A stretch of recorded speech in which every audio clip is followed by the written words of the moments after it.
Gadis tadi bernama Lisa Arianti.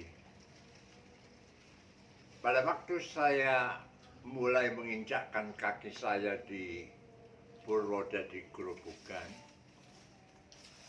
saya pertama kali mendapatkan kesan tentang gadis ini.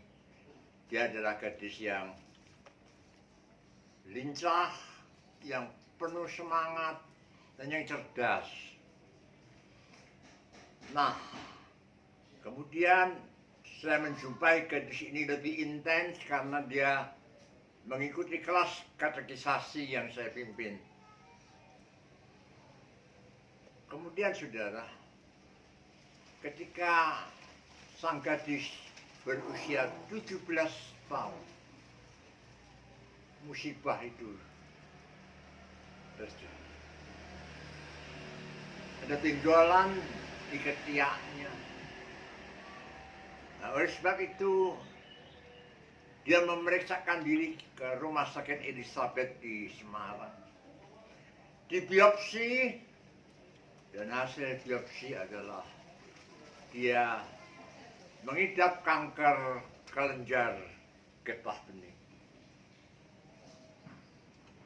Saudara, ketika dia berada di rumah sakit untuk perawatan inap itu, dia tetap gadis yang lincah, gadis yang penuh semangat. Dia mengunjungi pasien yang satu dan pasien yang lain. Dia memberi penghiburan pada yang satu dan penghiburan pada yang lain. Seolah-olah dia sendiri tidak sakit. Padahal dia menyadari dari laporan perawat bahwa dia positif kanker kelenjar getah bening. Nah, kemudian saudara-saudara sekalian, ketika di gereja yang saya layani itu ada lowong jabatan sebagai ketua komisi pemuda. Entah bagaimana beberapa rekannya mengusulkan dan mendukung dia untuk menjadi ketua komisi pemuda. Padahal dia sedang sakit, kanker lagi. Tapi heran, saya agak kaget. Dia bersedia dan tidak menolak. Maka jadilah dia ketua komisi pemuda. Nah, kemudian dia sempat berobat ke Jakarta, ke dokter yang lebih canggih. Di sana dia di kemoterapi. Pulang, dia sudah memakai wig. Dengan tetap lincahnya seperti biasanya ketika dia masih sehat. Dia naik motor pagi-pagi sekali ke pastori, berkata, "Pak, Bapak mau lihat botak saya?"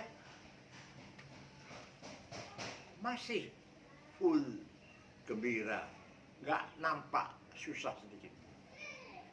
Dan yang membuat saya terkagum-kagum adalah di tengah-tengah sakitnya itu dia melakukan beberapa hal yang positif. Yang pertama, dia memesan ke kolportasi gereja buku Hidup Bersama Kanker.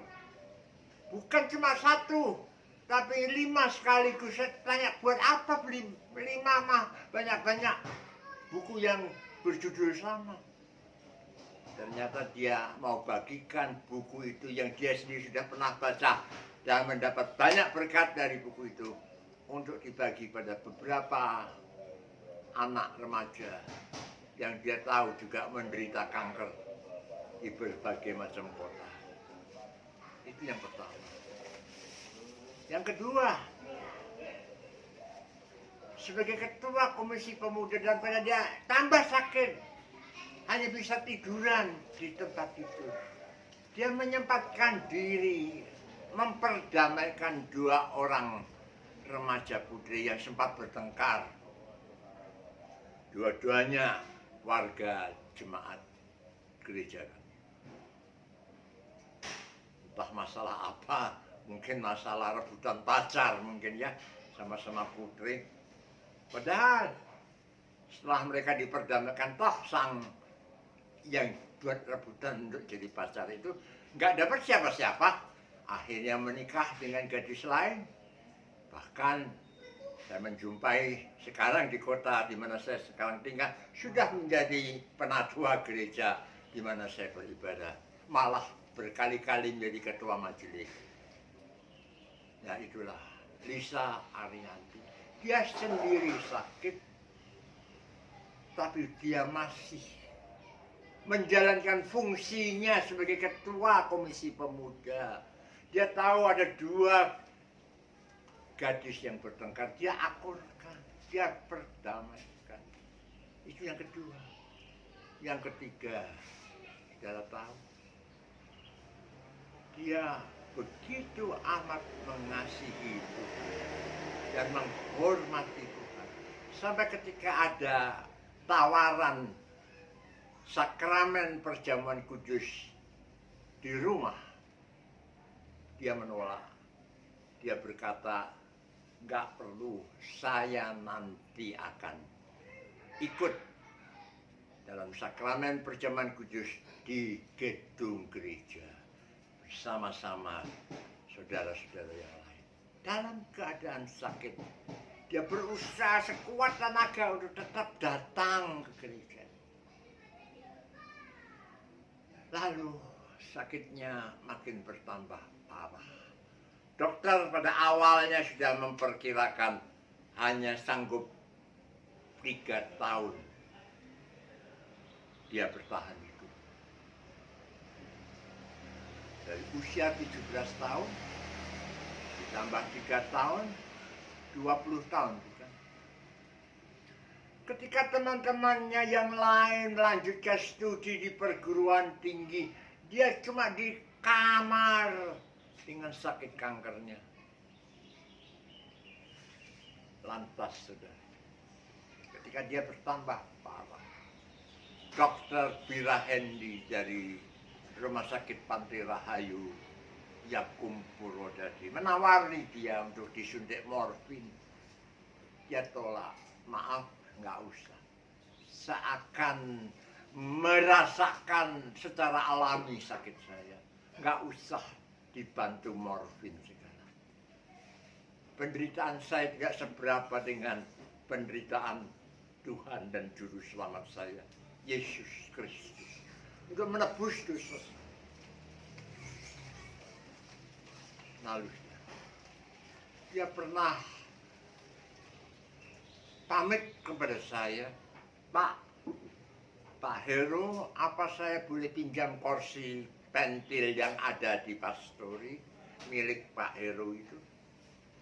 Yang dimaksud dengan kursi pentil adalah kursi yang dari besi tapi alas dan punggungnya itu dari karet seperti pentil ban sepeda itu. Kursi pentil. Pikir dia duduk di situ enak ya. Kan ventilasinya banyak kan, seperti pentil-pentil begitu. Baik, nanti saya kirim ke sini, saya bilang. Tapi ternyata tidak menolong. Tambah sakit, kankernya itu menjalar ke tulang ekor, tulang belakang. Sampai untuk duduk, lihat TV saja enggak ada. Lantas ditanya pada saya lagi, Pak Heru, saya lihat di rumah Pak Heru kan ada kursi goyang dari Jepara ya Pak. Itu harganya berapa Pak? Apa saya bisa pesan dari Jepara? Nggak usah pesan. Ini punya Pak Heru, pakai aja. Kamu mau senang, pakai aja. Aku bawa ke sini ya. Semula dia senang, agak menolong. Tapi penyakitnya makin parah. Bahkan untuk duduk di kursi goyang pun dia tidak bisa menikmati. Kemudian setiap saya dari luar kota, entah itu kebaktian umum yang saya layani, KKR, atau rapat-rapat persidangan-persidangan, saya selalu menyempatkan diri membawa oleh-oleh buat dia. Dia senang sekali, dia suka sekali, dia nerima diberi oleh-oleh oleh pendetanya. Bahkan ketika sakitnya itu sangat amat parah, dia berkata, maaf ya Pak Heru, saya pantati Bapak, ya, karena dia tidak tahan dengan sakitnya sampai dia tiduran di kasur menungging, ya, pantatnya menghadap saya. Maaf ya, saya pantatin, nggak apa-apa. Tapi yang sungguh membuat saya terharu adalah dia sendiri sakit, dia butuh diperhatikan, dia butuh dilayani, tapi dia bisik-bisik sama mamahnya. Apa? Ternyata dia minta mamahnya mengupas mangga aromanis untuk disuguhkan kepada saya.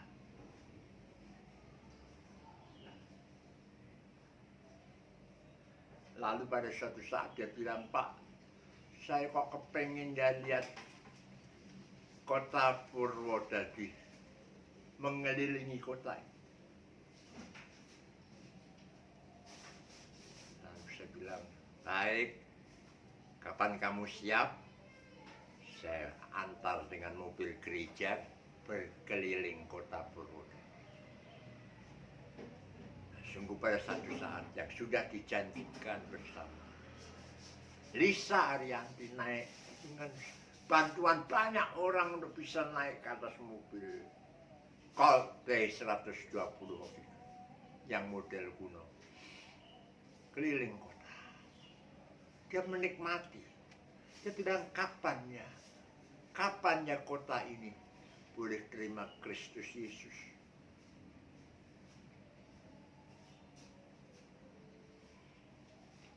Akhirnya sudah tibalah hari di mana dia harus meninggalkan dunia ini. Padahal teman-temannya sudah siapkan untuk pesta Natal bersama, janjian seragam yang sama dengan ex teman-teman SMA-nya yang sekarang di perguruan tinggi. Sudah dibikin pakaian itu, tapi belum sampai hari Natal, Desember, kalau nggak salah tanggal 5 Desember, ya wafat. Pakaian yang seharusnya dipakai pada perayaan Natal, dipakainya ketika dia sudah menjadi jenazah. Lisa Arianti namanya. Lisa Arianti, saksi Tuhan yang hidup, murid Tuhan yang setia, bahkan di tengah-tengah sakit penyakit, dia tetap setia, dia tetap memperhatikan sesama, dia tetap memperhatikan orang-orang, dia memperhatikan dan mengasihi kota di mana dia dibesarkan, Purwodadi Grobogan. Biarlah ini boleh menjadi cerminan kita. Saya Pendeta Herodion Pitra Karya Gunawan, tuan rumah ngopi bareng Pak Hero. Kalau Anda mendapatkan berkat dari acara ini, biarlah engkau, saudara semua, boleh menekan like dan subscribe. Dan tolong sebarkan, share, forward ke grup-grup yang Anda ikuti, saudara, sanak famili, tetangga, siapapun juga, supaya banyak yang mendapatkan berkat dari acara ini. Tuhan memberkati.